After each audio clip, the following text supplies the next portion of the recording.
eterno Deus, Tu és um Deus que não muda e não mudará.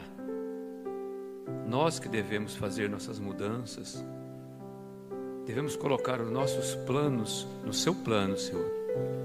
Nós devemos colocar nossas vidas em Tuas mãos, Senhor, confiando que só o Senhor é Deus, só o Senhor pode nos livrar, nos tirar de todo o mal, nos abençoar, trazer as bênçãos, as curas, tudo que eu preciso, tudo que a igreja precisa, está na Tua palavra.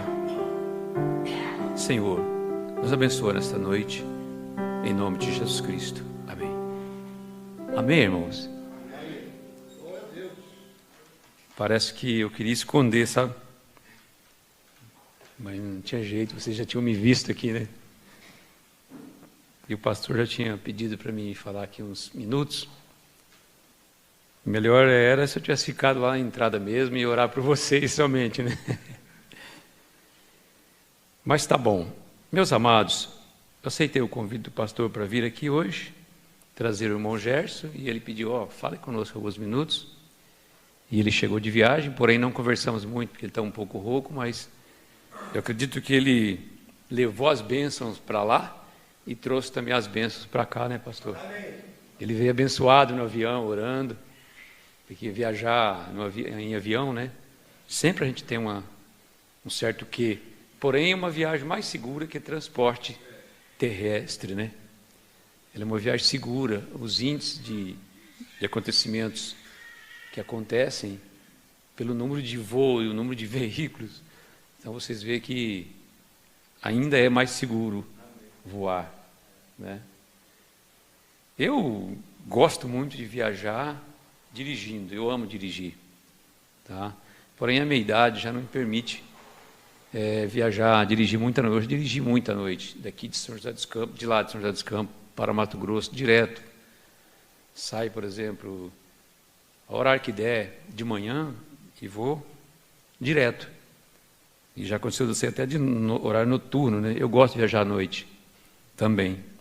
Mas isso é uma condição que a minha idade já não permite muito, sabe? A visão, os reflexos, é admitido, irmão. Temos que admitir, a nossa idade, ela nos tira muitas coisas. Tem que admitir, pastor. O Ombrana fala nessa mensagem que eu vou ler aqui, que o pessoal tem medo da morte, fica preocupado com a morte. O Ombrana fala, eu não estou nem um pouco preocupado com a morte, porque vamos morrer. Só que aí ele fala, o mistério é você estar preocupado, quem vai te tirar dali da tumba? Amém. O que vai acontecer com você depois que estiver ali? Este é o mistério. Então nós cremos na salvação de nossas almas. Amém? Irmãos, os que estão na internet, que ouvirão, os que estão agora, que Deus te abençoe em nome de Jesus Cristo. Amém. Que a bênção de Deus chegue em sua casa, em sua vida, e você receba o que veio buscar, e recebam também lá aqueles que estão assistindo e ouvirão. Amém? Amém. Eu quero ler aqui rápido, porque o tempo é sempre remido. Vou falar um pouco da mensagem. Deixa eu só apertar aqui o botãozinho do meu tablet aqui. Ele havia de passar por aqui.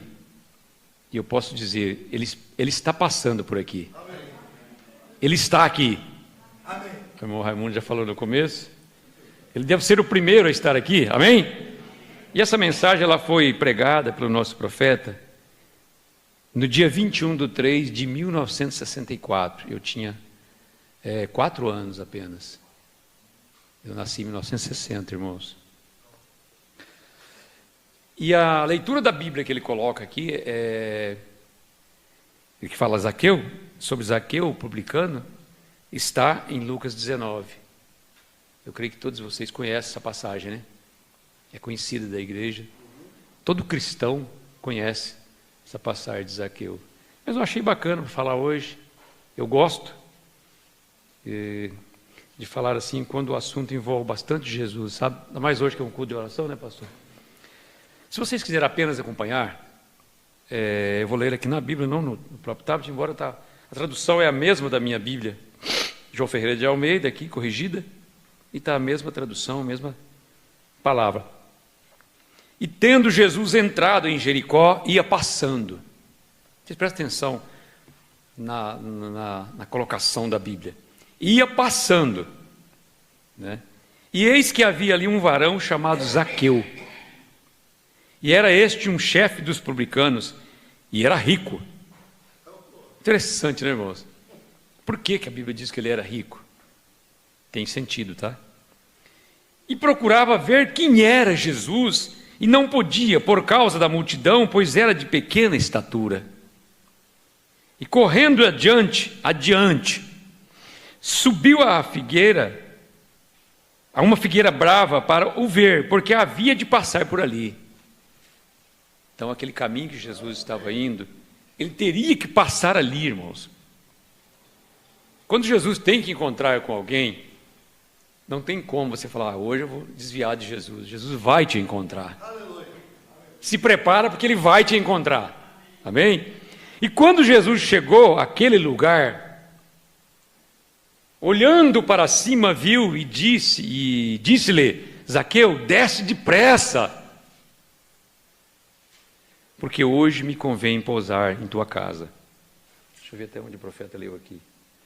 Continuou. E apressando-se desceu e recebeu o gostoso. Gostoso quer dizer, isso para mim é maravilhoso, é abençoado. Amém. Jesus ficou feliz em encontrá-lo. Né? E vendo todos isto, murmuravam, dizendo que entrara para ser hóspede de um homem pecador. Levantando-se Zaqueu, disse ao Senhor, Senhor, eis que eu dou aos pobres metade dos meus bens, e se alguma coisa tenho defraudado, alguém o restituo quadruplicado. O que Jesus disse para ele, irmãos? Nada. Simplesmente vou pousar em sua casa. E disse-lhe Jesus, hoje veio a salvação a esta casa, pois também este é filho de Abraão, porque o Filho do Homem veio buscar e salvar o que se havia perdido. Amém. Até aqui. É maravilhoso, é abençoadíssimo. Nosso Pai Celestial, somos gratos a Ti esta manhã, aqui eu digo esta noite, pois ainda estás procurando salvar os filhos de Abraão, aqueles que estão perdidos. Se tiver alguém ainda perdido, né? Que Deus possa encontrá-los. Porque nós pregamos, irmão, nós pregamos e não sabemos quem são estes, quem são eles ou aqueles que aceitarão Jesus, que querem viver piamente em Cristo Jesus. Não tem estrela a dizer, ó, eu sou cristão, eu não sou cristão, eu quero ser salvo, eu não sou salvo. Nós não temos como dizer isso, né? Eu vou ler essa oração aqui do profeta. Nós já oramos para iniciar. Rogamos, Pai Celestial, que recebas nossa humilde oração e abençoe nossa reunião aqui hoje. E que não seja em vão, mas o grande Espírito Santo nos ensine o caminho da vida, sabendo que um dia teremos de estar na presença dEle para prestar contas do que fizemos com esta vida. Abençoa-nos em conjunto agora, enquanto esperamos em Ti, em nome de Jesus. Amém? A própria oração, se vocês prestou atenção, fala aqui, ó, sabendo que um dia teremos de estar na presença dEle para prestar contas do que fizemos, não é nesta vida, com esta vida. O que quer dizer? O que eu fiz com a vida que Jesus me deu? O que eu farei com a vida que Jesus me deu a partir de agora que eu estou ouvindo a pregação de Jesus? O que nós faremos com Jesus chamado Cristo? O que Zaqueu fez com Jesus? De imediato, irmãos, ele já disse que daria uma parte dos seus bens e quadruplicar, né? 4 vezes ele ia acertar tudo que ele devia, tudo que ele defraudou da lei. Não é isso? É isso que vocês entenderam? Amém. Mas antes, eu estava vendo aquilo que o pastor colocou no seu quadro aí. Muito bom, pastor, eu gostei muito, viu? A pessoa que chega, senta lá atrás, não sei se os irmãos tiveram essa oportunidade de sentar, meditar e ler sobre o tabernáculo de Betesda, sobre... E eu peguei e consegui de lá tirar uma foto. Deixa eu ver aqui, só um segundo. Eu quero ler para vocês verem. Consegui. Prova da sua ressurreição. Parágrafo 97. Vocês lembram o que está escrito? Que passa diária, todos os dias aqui? No dia de culto? Claro que não lembro, né? Mas vocês sabem do que eu vou dizer. Aquele foi Jesus ontem, este é Jesus hoje, agora. Nosso Deus é um Deus já, irmãos. É um Deus do momento. Não é um Deus que você fala algo, pede algo, ele vou pensar, não. É o Deus de agora, do presente momento. Haverá Jesus para sempre, contando que haja uma necessidade de cura. Haverá um Jesus para curar, desde que haja um pecador para ser salvo. Haverá um Jesus para salvá-lo. Este é Ele. Que os nossos internautas leiam isso daí, coloque dentro deles, né? Aceite Jesus como o único Salvador. Amém? Eu quero ler. Os irmãos têm paciência comigo? Porque eu não me considero pregador. Sabe o que o profeta disse, irmãos, numa das mensagens? Se ele pudesse ser apenas um capacho, lá na entrada, capacho que fica ali, aquele tapete, para limpar os pés. E aquelas pessoas que limpassem os pés, entrassem aqui dentro do tabernáculo, daquele tabernáculo lá que ele estava, fossem abençoados, para ele já estava concluído. Irmãos, não é porque você está aqui no som, ou porque os irmãos estão tocando ali aquele instrumento, estão cantando, os diáconos, as irmãs, que vocês não terão o seu galardão. Cada um tem seu ministério. E todos serão abençoados iguais. Amém. Nós somos os pregadores, nós somos os escolhidos da 1/10 hora. Não tem mais hora, não tem mais tempo. Não é verdade? Há alguns que pregam que haverá um 8º mensageiro, uma 8ª era. Irmãos, não bate com a Bíblia. Aqueles que foram escolhidos para trabalhar, foram escolhidos, eu não me lembro quantos ali, se foram 10. Houve uma escolha ali, uma parábola. Os que foram escolhidos por último, os primeiros receberam igual aos últimos.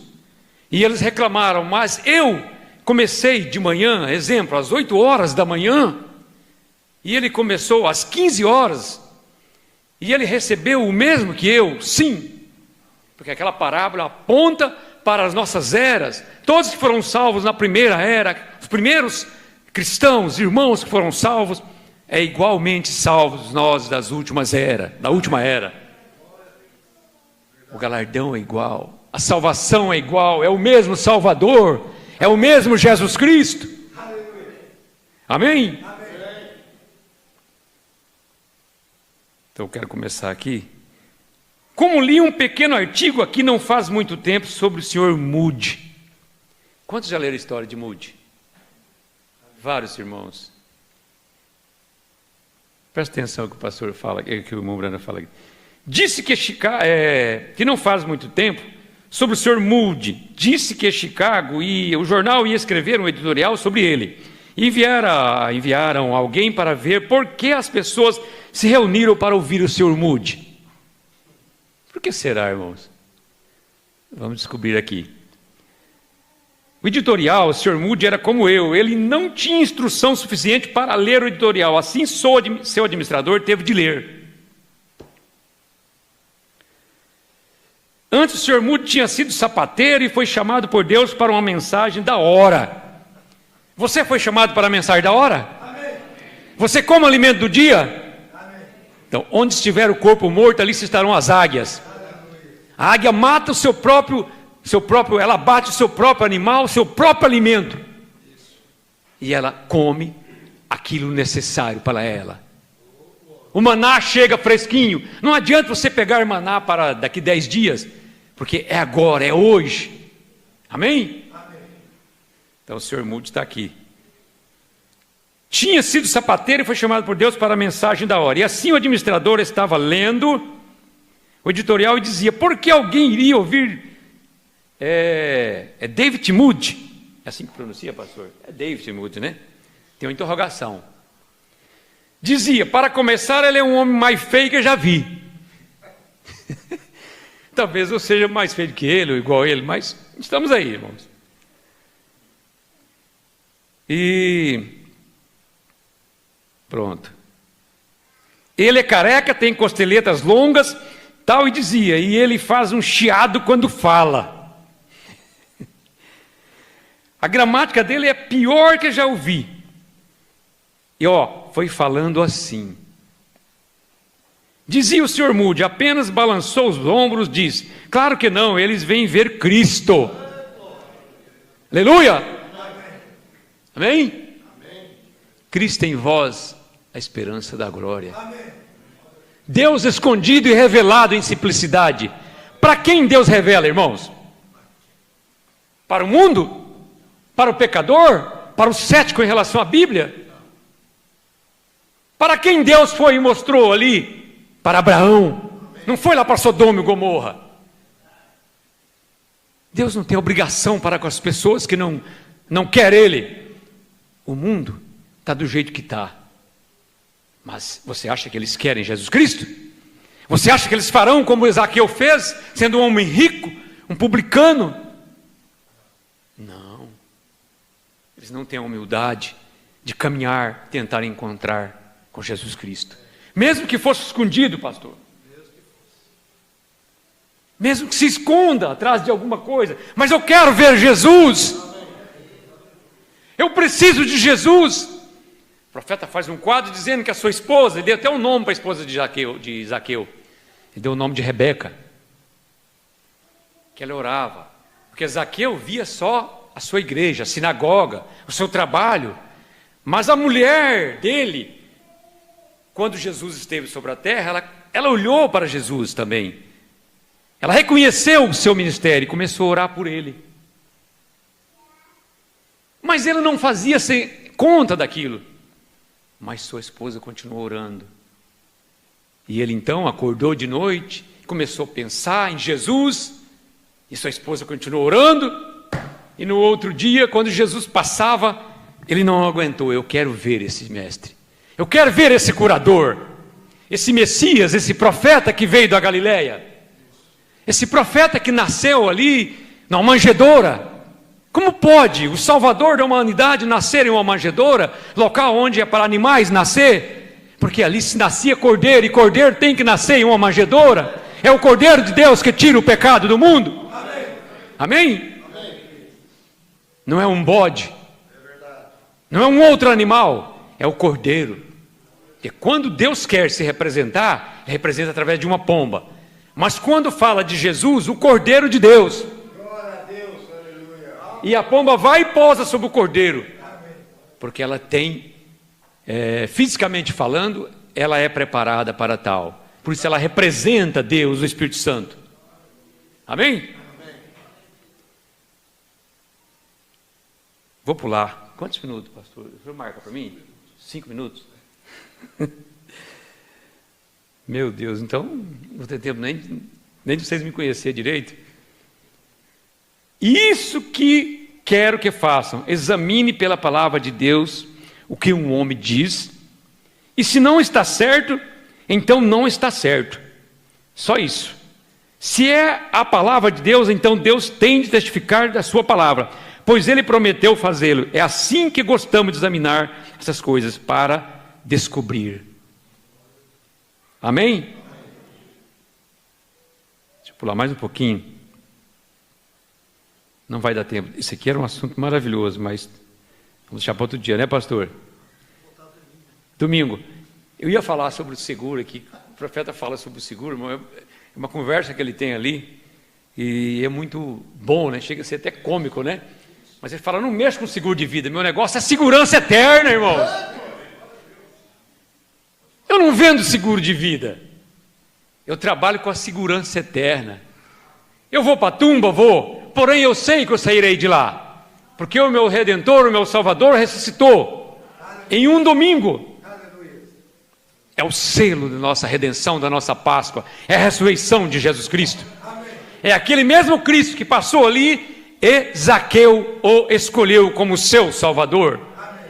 Eu escolhi como meu Salvador, e vocês? Então você tem vida eterna. A vida eterna chega àqueles que crêem na vida eterna. A Bíblia foi escrita para os cristãos, irmãos. As 14 epístolas de Paulo é para mim e para você. A Bíblia é nossa. Ela é o nosso estandarte. Ela é o nosso norte. Ela que nos conduz. Amém? É assim que ele disse. A vida eterna? Disse, acho que nunca ouvi falar dessa companhia. Será que tem alguém pela internet que nunca ouviu falar? Se nunca ouviu falar, ouve agora pela primeira vez. A nossa companhia prega a vida eterna. Nós cremos na vida eterna. E a vida eterna é o próprio Deus, o doador da vida eterna. Ele é o Senhor Jesus Cristo, o mesmo ontem, hoje e eternamente. Amém. Deus vos abençoe com essas pequenas palavras. Amém.